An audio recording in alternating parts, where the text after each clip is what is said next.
రైతులు అమాయకులు. ఈ అధికారులు, రాజకీయ నాయకులు చెప్పిన మాటలు నమ్మి మోసపోతున్నారు.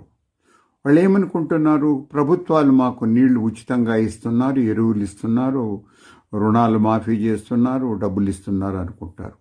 కానీ మీరు తెలుసుకోవాల్సింది ఏంటంటే, మీరు కొనుగోలు చేసే ప్రతి వస్తువు మీద కేంద్ర ప్రభుత్వం అడ్డగోలుగా శిస్తు విధించి అంతకంత వసూలు చేస్తారు.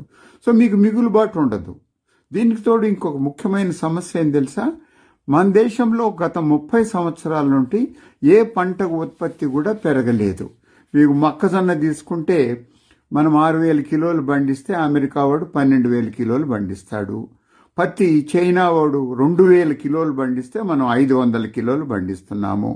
సోయా ఇండియా 1,200 కిలోలు అయితే బ్రెజిల్ 3,600 కిలోలు. కాఫీ అది మనము 1,200 కిలోలు, వియట్నాంలో వాడు 3,600 కిలోలు. టొమాటోలు మనం మహా అంటే 35-40 టన్నులు పండిస్తాం.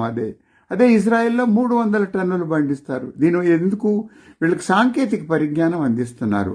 మరి మన నాయకులు ఏం చేస్తున్నారు? మనకు మాటలు చెప్తున్నారు. నా పేరు చెంగల్ రెడ్డి.